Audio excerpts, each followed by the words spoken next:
Kapag bagong taon, saan ka nagpapaputok? Sa loob o sa labas ng garahe? Sa loob!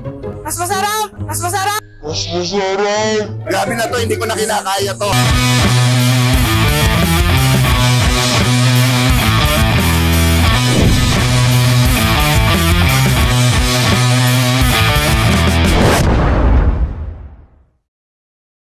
So nandito ulit tayo sa DD Club at syempre ito ang paborito niyong Tio, si Tio Bray.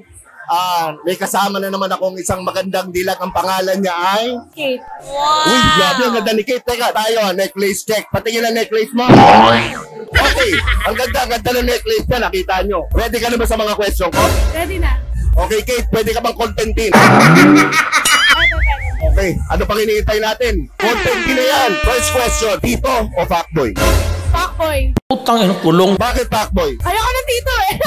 Bakit ayaw mo ng tito? Ayoko ng tanda. Paano masabi? Ayaw mo na may alawan? Wala, ayoko nun. Naku, patay lang yan. Sige, hindi naman para sa lahat dito. Kung punong kahoy ka, kailan ka huling sinibak? Gago! Kanina. Grabe naman kanina yun. Yung masaya ba naman yung sibakan? Masaya. Happy ka naman. Happy, happy.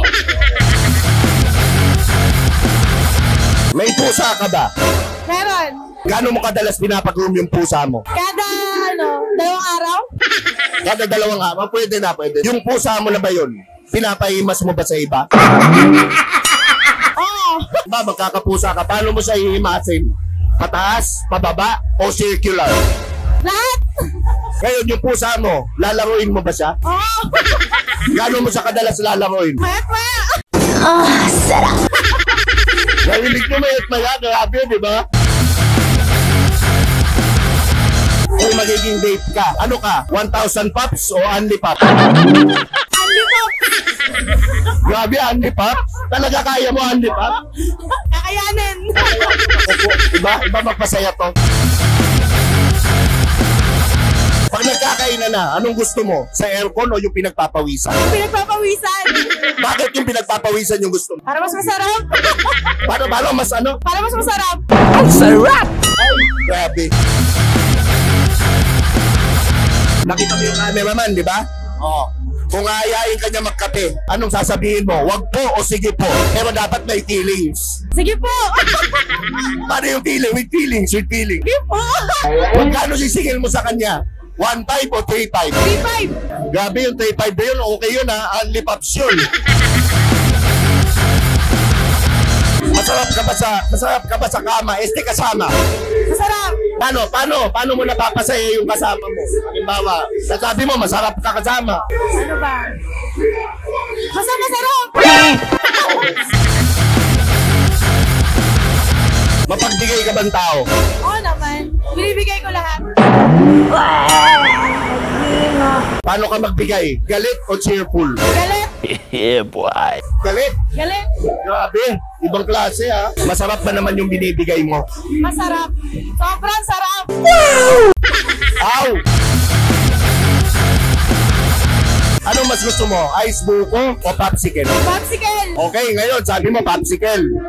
Nilabas ko yung popsicle. Ito yung popsicle. Paano mo siya kakainin? Pasubo o padila? Pasubo na padila.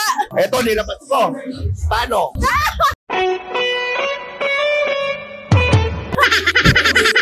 Patay tayo dyan. Tuwan-tuwa na rin yung mga manyakis.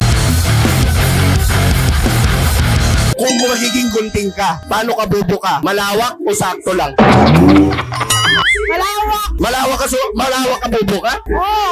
Bakit malawak? Para mas masarap. Iba din. Kapag bagong taon, saan ka nagpapaputok? Sa loob o sa labas ng garahe? Sa loob. Bakit sa loob? Mas masarap. Excellent!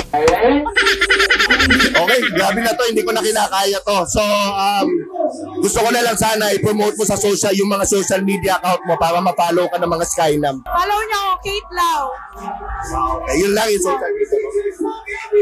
Actually, lahat. Facebook, IG, TikTok, puro ganun. Kate Lau. So, ito nga pala ang paborito niyong Tio, si Tio Bray. Dito na nagtatapos ang interview natin. At lagi niyong tatandaan ang kasabihan, ang babaeng mahirap na pa, oo. Nasogo din ang diretso. Alam mo na.